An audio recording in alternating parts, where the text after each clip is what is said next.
Serdecznie zapraszam do odcinka 63 z playlisty Władcy Olimpu pod tytułem Szpiedzy, część 6. W poprzednim odcinku 62 opowiedziałem, w jaki sposób Viktor Rothschild przechytrzył wywiad brytyjski.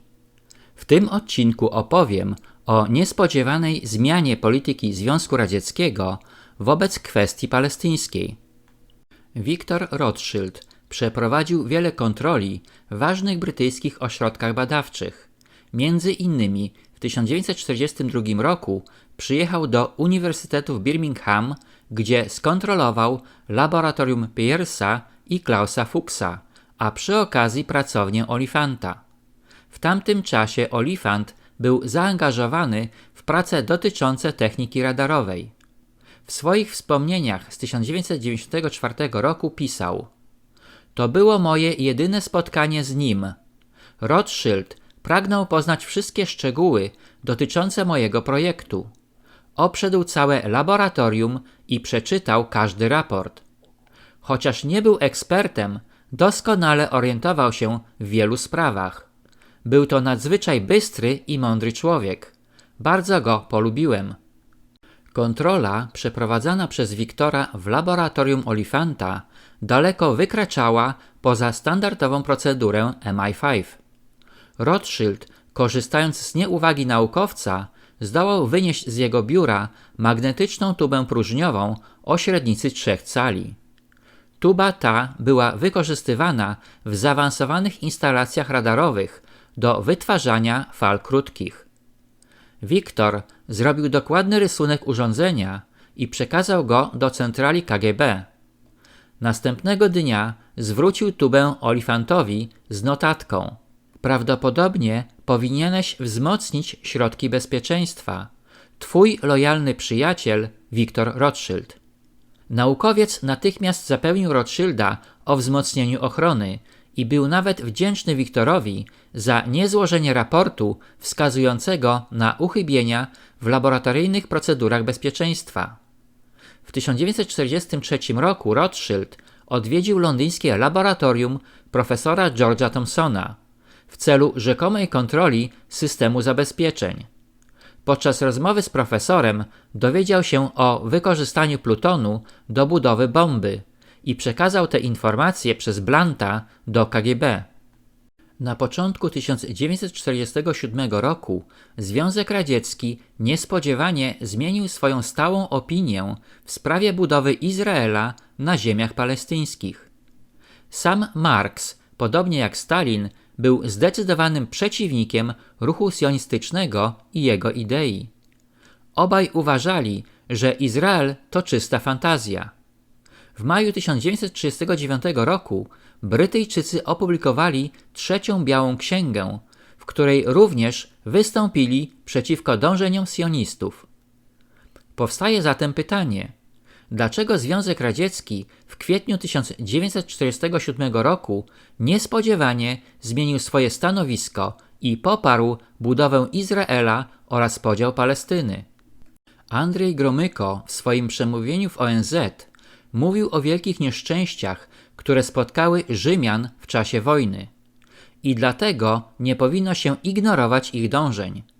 W imieniu rządu Związku Radzieckiego postulował zbudowanie w Palestynie niepodległego, demokratycznego państwa arabsko-rzymskiego lub w razie komplikacji podzielenie Palestyny na 2 niezależne regiony administracyjne. Gromyko powiedział, że odmówienie Rzymianom prawa do własnego państwa byłoby niesprawiedliwe. Kiedy dokładnie rok później, 14 maja 1948 roku, ogłoszone zostało powstanie niepodległego Izraela, Związek Radziecki natychmiast uznał tę decyzję i 26 maja tegoż roku uruchomił tam swoją ambasadę, wspierając nowy kraj na wiele sposobów. Już 11 maja 1949 roku Stany Zjednoczone i Związek Radziecki wspólnie poparły oficjalne przyjęcie Izraela do ONZ. Wszystkie te wydarzenia polityczne zbiegają się w czasie z przekazaniem przez Wiktora Rothschilda szczegółów technicznych dotyczących budowy bomby atomowej Związkowi Radzieckiemu. Broń jądrowa miała dla Rosjan ogromne znaczenie strategiczne, szczególnie że Amerykanie posiadali bombę już w 1945 roku. Dlatego też całkiem logiczny jest fakt poparcia Izraela przez Rosjan w zamian za dane dotyczące produkcji bomby. Według specjalistycznej amerykańskiej publikacji Biuletyn Atomowych Naukowców w archiwach KGB znajdują się dowody wskazujące, że pierwsza informacja o bombie atomowej dotarła do Moskwy w październiku 1941 roku. Była to kopia memorandum brytyjskich fizyków skierowanych do Churchilla dotyczącego produkcji bomby. Informacja ta wprawiła Rosjan w popłoch i osłupienie, a sam Stalin uznał ją za fałszywą. Dokładnie w październiku 1941 roku Rothschild brał udział w spotkaniach Centralnej Komisji do Spraw Stopów do Rur, zajmującej się programem atomowym. Oczywiście Wiktor Rothschild nie był jedynym szpiegiem Rosjan. Informacje o bombie przekazywali do Moskwy również szpiedzy Ławrentija Berii. Centrum Badań nad Bronią Nuklearną mieściło się w Sarowie, odległym o 400 km od Moskwy. Osobą odpowiedzialną za radziecki program atomowy był fizyk Igor Kurczatow, wyznaczony przez Stalina na początku 1943 roku. Wiktor był świetnie zorientowany we wszystkich badaniach nad bronią, zarówno brytyjskich, jak i amerykańskich. Jego bliski przyjaciel Louis Strauss, szef amerykańskiej Komisji Energii Atomowej, był również partnerem w spółce Kuhn Loeb & Company i obracał się w kręgach międzynarodowej finansjery. Wartość handlowa Wiktora Rothschilda jako szpiega wynikała nie tylko ze szczegółowych raportów przesyłanych do Moskwy, ale również z jego wysokiej pozycji wśród bankierów, jak i dostępu do tajnych informacji zarówno brytyjskim MI5, jak i amerykańskim OSS. Po zakończeniu II wojny światowej Wiktor wygłosił serię przemówień w Izbie Lordów w celu zainteresowania sprawą rzymską brytyjskiej opinii publicznej. Wkrótce doszło jednak do konfliktu pomiędzy Arabami a Rzymianami, gdyż wszystkie państwa arabskie sprzeciwiały się powstaniu Izraela w jakimkolwiek kształcie. Ziemie palestyńskie były od pokoleń ich domem i nie widzieli możliwości, aby na ich terytorium imigranci rzymscy zbudowali swoje państwo. Rothschild, wykorzystując media, przedstawiał się jako rzymski racjonalista przyjazny Arabom. 31 lipca 1947 roku na konferencji dotyczącej problemu palestyńskiego wielokrotnie przemawiał. Przyczyną zwołania konferencji była seria ataków terrorystycznych i rzymski zamach bombowy na hotel Króla Dawida w Jerozolimie, w wyniku którego zginęło wielu brytyjskich żołnierzy. Przebiegły Rothschild zaprzeczył w swoich przemówieniach, że był członkiem ruchu sionistycznego. Mówił o prześladowaniach i ucisku europejskich Rzymian oraz określił Trzecią Białą Księgę jako zdradę i złamanie obietnicy Brytyjczyków zawartej w deklaracji Balfora z 1917 roku. Rothschild uważał, że sytuacja imigrantów rzymskich w Palestynie jest niekorzystna ze względu na liczne państwa arabskie sprzeciwiające się powstaniu na ich ziemiach Izraela i dlatego popierał rzymskie grupy bojowe, a szczególnie Haganę.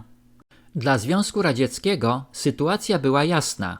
Aby kontynuować współpracę w sprawie bomby atomowej z Rothschildem i innymi żydowskimi naukowcami, musiał on poprzeć dążenia sionistów do zbudowania państwa rzymskiego na terenie Palestyny. Okres ścisłej współpracy trwał 20 lat, od 1947 do 1967 roku, po którym polityka Związku Radzieckiego wobec Izraela powróciła na dawne tory. Doszło wówczas do ujawnienia tożsamości członków piątki z Cambridge i baron Wiktor Rothschild przerwał współpracę z KGB. W grudniu 1986 roku opublikował w prasie brytyjskiej list otwarty, w którym oświadczył, Nie jestem i nigdy nie byłem radzieckim szpiegiem. No cóż, słowa Wiktora Rothschilda wobec przedstawionych faktów są mało wiarygodne. Był on bez wątpienia zagorzałym syjonistą i szpiegiem współpracującym przez 20 lat z radzieckim KGB. W celu realizacji planu zbudowania państwa rzymskiego w Palestynie nie tylko przekazał ściśle tajne informacje strategiczne Rosjanom, ale przyczynił się w znacznym stopniu do budowy samej bomby. Warto zwrócić uwagę, że przy budowie bomby atomowej uczestniczyła cała grupa rzymskich naukowców i jej program niewątpliwie musiał być wspierany przez międzynarodowych lichwiarzy. Na tym zakończę odcinek 63, w którym opowiedziałem o przyczynach zaangażowania Związku Radzieckiego w projekt budowy państwa rzymskiego w Palestynie. Serdecznie zapraszam do odcinka 64 pod tytułem Paton, część pierwsza.